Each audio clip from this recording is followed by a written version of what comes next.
Assalamualaikum warahmatullahi wabarakatuh dan selamat pagi saya ucapkan kepada Dr. Narzuna setara rakan-rakan sekalian dan selamat pagi dan salam sejahtera saya ucapkan kepada bapa dan ibu dosen serta teman-teman mahasiswa dari Universitas Sumatera Utara Indonesia. Hari ini saya mewakili kumpulan besar hati untuk membentangkan tajuk kami yang bertajuk Proses Penyerapan Bahasa Arab ke dalam Bahasa Melayu. Terlebih dahulu, saya akan memperkenalkan ahli kumpulan saya. Yang pertama, saya sendiri, Bella Astria. Yang kedua, Daphne. Yang ketiga, Elis Abi. Kemudian, Michelina Mira dan akhir sekali, Silvera Adriani.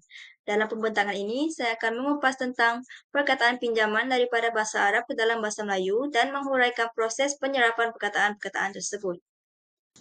Yang pertama, pengenalan. Bahasa Melayu merupakan salah satu bahasa Austronesia yang paling banyak dituturkan di Asia Tenggara termasuklah di Malaysia. Bahasa Arab merupakan bahasa rasmi di negara-negara Arab dan bahasa liturgi dalam Islam yang telah menjadi medium utama untuk menyampaikan ajaran Al-Quran dan hadis.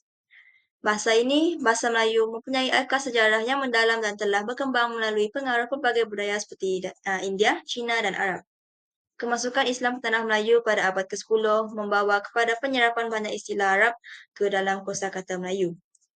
Penyerapan kosakata merupakan proses penyerapan kosakata Arab ke dalam bahasa Melayu yang memperkaya kosakata Melayu dan mencerminkan proses adaptasi linguistik yang kompleks. Fokus kepada kajian ini iaitu menganalisis proses penyerapan kata pinjaman bahasa Arab ke dalam bahasa Melayu. Oleh itu, metodologi kajian yang telah digunakan melalui pendekatan kualitatif deskriptif, di mana sumber data diperolehi melalui data sekunder daripada kajian terdahulu.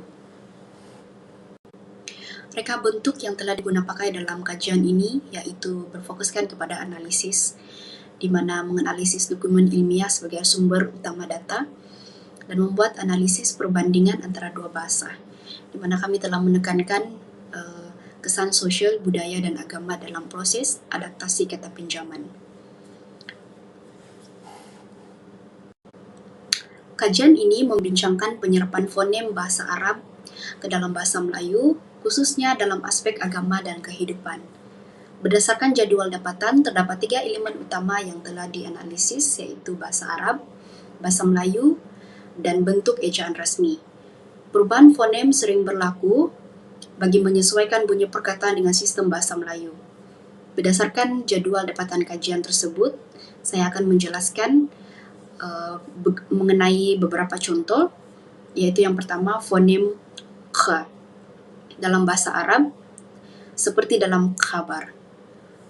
Seterusnya yaitu fonem sh disesuaikan menjadi syarat. Seterusnya yaitu kh yang menjadi ghaib. Namun, ada juga perkataan seperti zakat yang kekal hampir tanpa perubahan.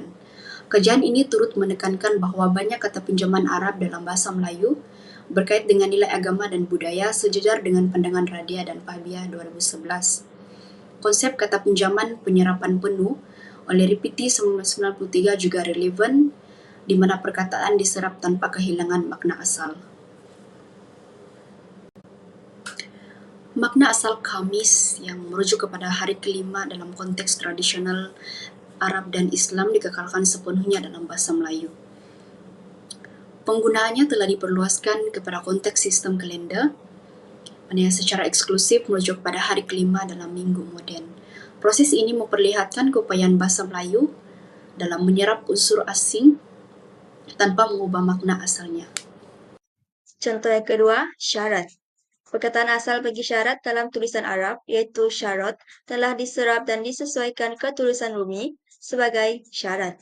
Proses transliterasi ini bertujuan untuk menyesuaikan ejaan agar mudah dibaca dan diucapkan oleh masyarakat penutur bahasa Melayu sambil mengekalkan keaslian bunyi hampir sama seperti dalam bahasa Arab. Perkataan ini juga mengekalkan bunyi asal dengan menggunakan gabungan huruf sh untuk mewakili bunyi shin dalam bahasa Arab.